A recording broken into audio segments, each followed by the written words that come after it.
Mom, I want this now. No, dear, I can't afford it right now. You're the worst mom in the world. You never buy me anything I want because you hate me. I was only 9 years old, but those words were enough to make my mom start crying in the toy store. She had taken me there to buy me something small because I had gotten an A+ on my math test. But I didn't want something small. I wanted this super cool remote control car, which was really expensive apparently. I was too little to know about prices. My mom grabbed my hand and walked outside. We were walking home when we were approached by a kind-looking old lady. I don't even think my mom knew her, but I'll always remember what she said to me. Your mom loves you very much, but you won't know that until you actually spend a day in her shoes. Try doing that, and I'm sure you'll be a lot kinder in the future. And I did get to do that, and a whole lot more, but you'll need to keep watching to find out what. Before falling asleep that night, I tossed and turned and kept thinking about her words. I wondered what it would be like to wake up as another person and to live their life. Now, you know when you're little, you think that wishes come true and all that stuff, so I actually said to myself before I closed my eyes, tomorrow, I wish I could live my mom's life. The next morning, I woke up feeling weird. I walked into my mom's room and she was gone. But then I looked at my hands and legs and realized I looked really different. And why was I wearing nail polish? I went to look in the mirror and I saw my mom looking back at me. No way, I really had become her.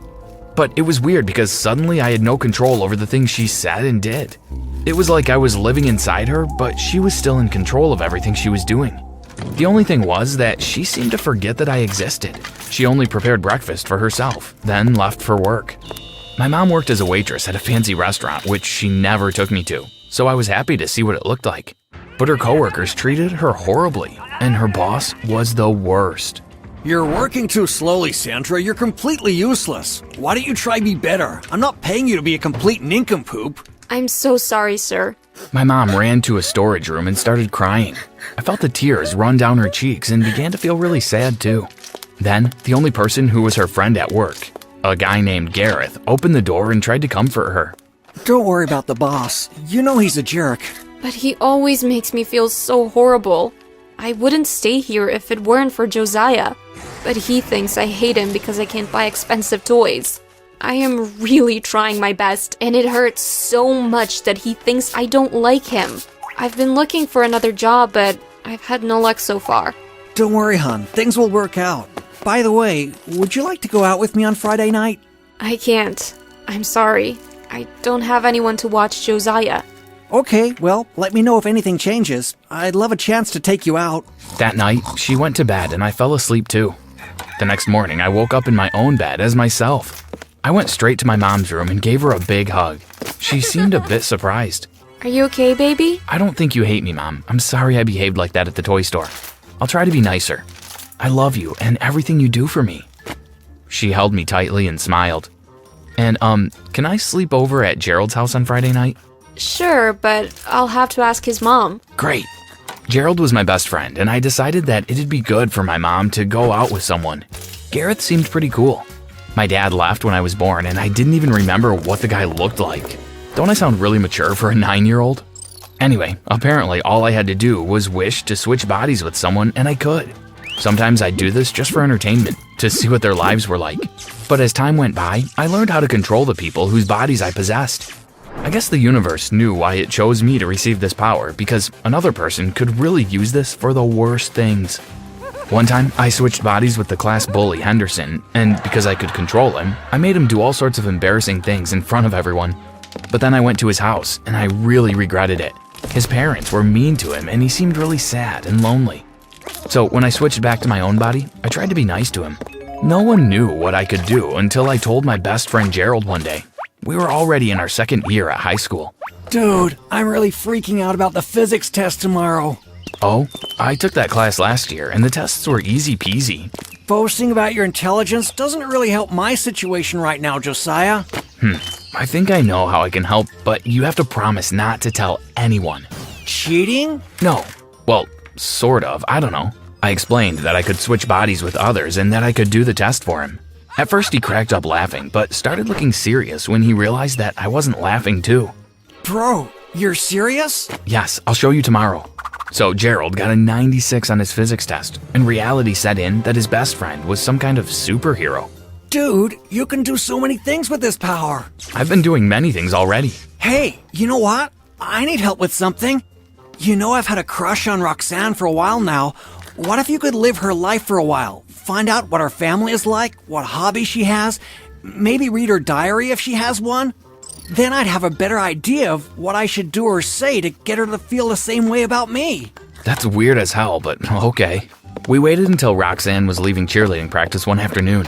She was walking alone, and I went up to her and started making conversation. Then it was done. I was living her life.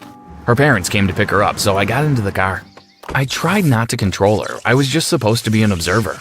Her parents were really nice, and when we got to her house, she went straight to hug her brother and sister. They looked like they were about 5 years old, and they were so adorable. She went to her room and did some boring girl stuff for a while, then she turned on her laptop and started talking to her friends. I could read everything she was typing, and I figured this would help me to learn a lot more about her. She opened up an old conversation she'd been having with her best friend, Lola, and what I read left me speechless. Lola. I think you should just tell him. Roxanne. I'm afraid. What if he doesn't feel the same way? Lola. But you've been head over heels for him since elementary school. I think you gotta put on your big girl pants and just tell him. Roxanne. I'll talk to Josiah next week. Hopefully, he'll ask me out. What? All this time Gerald was crushing on Roxanne, she was busy crushing on me. How was I gonna handle all of this? I made her fall asleep, then I got back into my own body and escaped from the house. That night, she was all I could think about. I browsed through her Instagram pictures and realized that she was actually quite pretty, funny, and interesting. And maybe I had had feelings for her all along, but I just kept them to myself because of Gerald. The next day, Gerald bumped into me near the school's entrance. You're back. So, what did you find out? Not much. She's pretty boring. I think you should consider the other girls out there. No, she's the girl of my dreams. At that moment, she walked by. She made eye contact with me and I smiled, then looked back at Gerald, hoping he hadn't noticed. Something shifted in me, and I realized that I'd never had a relationship, and I didn't believe that any girl could be even remotely interested in me. I decided that I'd try to persuade Gerald to dislike Roxanne, and I'd pursue her instead. After school that day, I told Gerald I had to rush home. I pretended to leave, but I actually waited until Roxanne finished cheerleading practice. When she walked out, I approached her. Hey Roxanne, how was your day? Great. Thanks for asking. She seemed a bit nervous. I was thinking, would you like to go out with me this Saturday? I'd love that. I'll pick you up at 6. I smiled and walked away. Wait, how do you even know where I live? She asked, but I was too far away to reply by then. I know this seems awful, but I was hoping that Gerald would understand because he was my friend. Big surprise, he didn't. When Roxanne and I became an item, he refused to talk to me for a while. 10 years have passed since then. Now Roxanne is my fiance and Gerald doesn't really like me much anymore.